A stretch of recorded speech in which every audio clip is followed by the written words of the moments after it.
Hey everybody, it is TorontoUnicorn here, and this is the beginning of a new segment and a new series all about how to live unapologetically yourself, how to love yourself, how to work on things like people pleasing, setting boundaries, enforcing boundaries, protecting your energy, how to say no politely but firmly, things like that. If you're not familiar with me, I've got lots of other social media channels. I do a lot of storytelling, giving advice and etiquette about the sex club culture and the swinger lifestyle, but this is going to be different. This is going to be a segment of content that is meant for a broader audience. One of the biggest compliments or comments I get about me my whole life has been how confident I am, because my friend Elle was saying, she's like, you've got the confidence of 10 women, Sarah, which is my real name.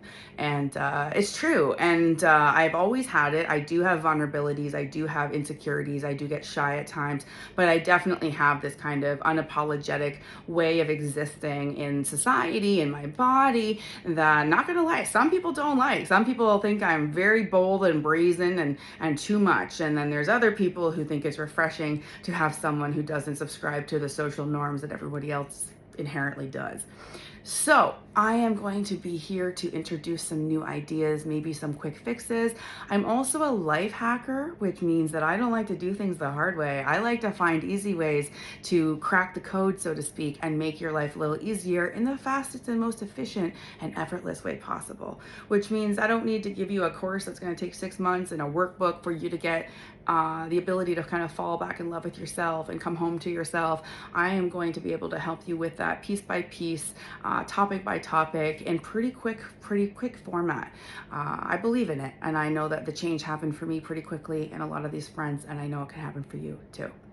So the kind of topics I'll be talking about are people pleasing and all of those kind of things.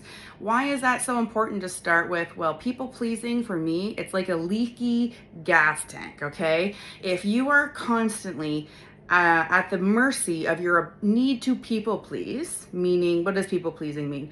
Well, it's kind of like when someone invites you to go to their birthday party and you don't really want to go at all, you don't know anyone there, but you go because you don't want to be upsetting the person. So you're going for the other person, not because you want to go. In fact, you would probably want to spend that time doing something different, but you still feel the need to people please, right? And so you go.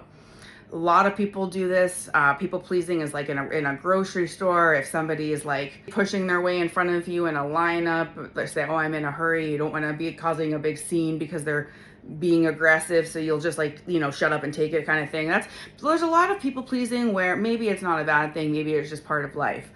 But when you go into other parts of your life, people pleasing is going to be draining of your energy, and that is sacred. So just like a leaky gas tank, you're leaking like fuel, you're leaking your energy, and it's not cost effective overall. You can do that with your actual energy, with your person energy, right?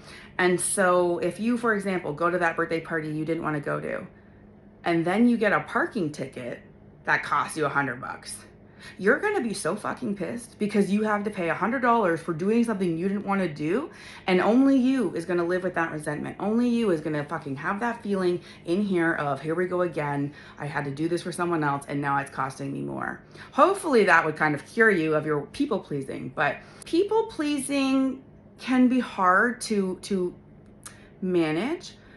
But one of the most important ways to look at this is what's important for you and your energy. If you want to people please, people please yourself, right?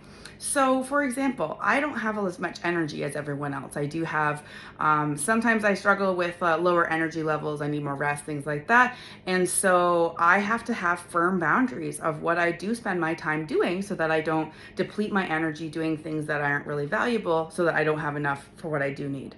So for me, that means that I would turn down that birthday party now if I didn't want to go. Now, do I still feel bad that I wouldn't be going? Yeah, maybe. Could I mitigate that feeling in a different way? Oh, well, that's something not a lot of people think about is, I think I have to people please by doing that thing, but what if you could still do what you want and cure the need to people please? What do I mean by that? So in this case, I would send a very thoughtful text to that person that says, I would love to spend your birthday with you. It's been a wonderful year, whatever. Unfortunately, I'm not going to be able to make it, but I wanted you to know I'm there in spirit. That is addressing the fact that it's important to them, that you appreciate being invited, and that you wish you could come, and that you're not coming. Notice that in that, you didn't give any bullshit excuse. No more excuses. Let's get rid of those right now because you do not need an excuse to say no to things. Sometimes you can just say, sorry, I'm not up for that. That's it. People might be pushy and be like, oh, come on. You could just be like, I'm sorry, I'm not up for it. In the lifestyle I'm in, no means no. And it doesn't just mean that in sex. It means if I say I'm not interested, I don't want to be peer pressured to do something I don't want to do. So that's just one topic about people pleasing. There's like more depth that I could go into. But when you go to the swinger lifestyle and that kind of stuff, you're going to want to make sure you curb your people pleasing because you don't want to end up in a situation that makes you uncomfortable with somebody because you didn't know how to get out of it. And I know people who have done this. I know a specific girl who ended up between another girl's legs who was like, how did I get here? Right? I felt pressured to be kind of here. So it's one of those things where you need to learn how to say no. And so that will be another video topic that will be very good advice. But for people pleasing, think about the cost of people pleasing to yourself, to your energy, to your mental health, to how you want to spend your time, and reprioritize your time and you. You can still make people feel good without doing what they want you to do, or at least try. Because either way, it doesn't really matter if they get mad at you or not. You still shouldn't go because technically you could go and they could get mad at you anyways. So for whatever, not bringing a dip for your chips. I don't fucking know. So this is just one topic. All of my content is unscripted. I think you can probably tell. That's how I work. I am not going to ever write down something and come here and read it.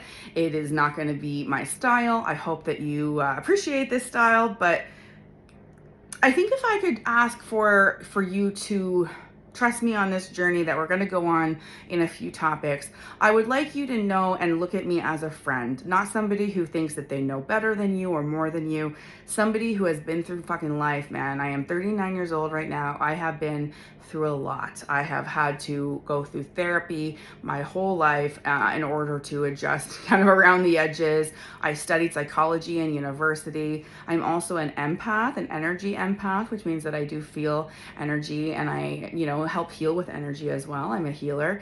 And my healing abilities are usually with talking and helping people get insight into their lives and making transitions, things like that. So I hope you stick around. I've got a lot to contribute.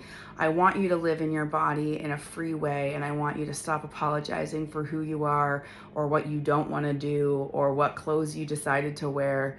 Because once you decide to live for yourself and prioritize yourself only, and the rest is like complimentary, you will realize the power of carving your own future and never again making a decision because that's what people want of you or expect of you. Stay tuned, more coming. Don't forget, all links are on TorontoUnicorn.com. You can check out my Amazon storefronts. I do get some affiliate links there, so if you do buy something, I will get a commission. But I've gone to a lot of trouble to collect some lists of items. I have a list called Don't Cheap Out on this, and it's for maybe the guys who don't know what kind of toilet paper to buy or what kind of deodorant is more sensitive, things like that. So I've gone and put those lists together on basically the Canadian site, the American site, and the United Kingdom site. If you want any other Amazon sites, let me know. So far, I don't have anyone from Mexico, I don't think. But if you do, let me know and I will add one of those. I may not have life all figured out either, but I have learned some lessons along the way, and you're welcome to them. Click on your screen to get more of my content.